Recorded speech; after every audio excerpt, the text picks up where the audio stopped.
এইমাত্রই Saudi থেকে আসলো সব থেকে বড় খবর। বাংলাদেশ থেকে শুরু করে ভারতবর্ষ ও সৌদিতে কবে পালিত হবে খুশির ঈদ? এবার কি 29টি রোজা হতে চলেছে নাকি 30টি? কি বলছে সৌদির চাঁদ দেখা কমিটি? এবং সৌদি আরব, বাংলাদেশ ও ভারতের আকাশে কবে দেখা যাবে ঈদের চাঁদ?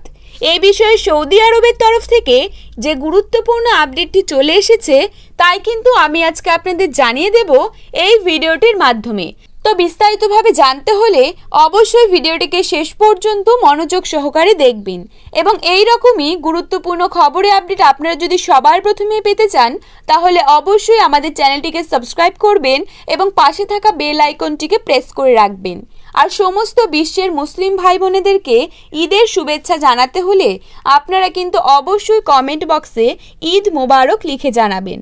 আমরা জানি রোজা শেষে শাওয়ালের প্রথম দিন পবিত্র ঈদ উল ফিতর উদযাপন হবে, তবে কবে রোজা শেষ হবে তা নিশ্চিত হবে চাঁদ দেখার ওপর।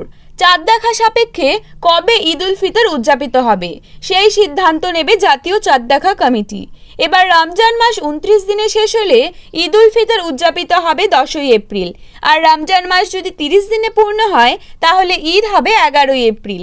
তবে রমজান মাসের জন্য আগে থেকেই কিন্তু 30 দিনের ছুটি নির্ধারণ করে রেখেছে সরকার। ঈদ উল ফিতর উদযাপনের বিষয়ে চূড়ান্ত সিদ্ধান্ত নেবার জন্য আগামী 9ই এপ্রিল জাতীয় চাঁদ দেখা কমিটি কিন্তু বৈঠকে বসবে। 9ই এপ্রিল বাংলাদেশ মান সময় রাত্রি 12টা 21 মিনিটে অমাবস্যা শেষ হয়ে 1445-এর হিজরি সনের শাওয়াল মাসের নতুন চাঁদের জন্ম হবে। ওই দিন সূর্যাস্তের সময় চাঁদের বয়স হবে 0.7480 দিন এবং সূর্যাস্তের 22 মিনিট 7 সেকেন্ড পর চন্দ্রাস্ত ঘটবে। ওই দিন রাত 9টা 1 মিনিটে প্রতিপদ শেষ হয়ে দ্বিতীয়া শুরু হবে। এই বছর খালি চোখে চাঁদ দেখার সম্ভাবনা খুবই কম বলে জানিয়েছে আবহাওয়া অফিস। চাঁদ দেখা কমিটির মতে 10ই এপ্রিল চাঁদ দেখা যেতে পারে আকাশে এবং 11 তারিখ হতে পারে ঈদ উল ফিতর।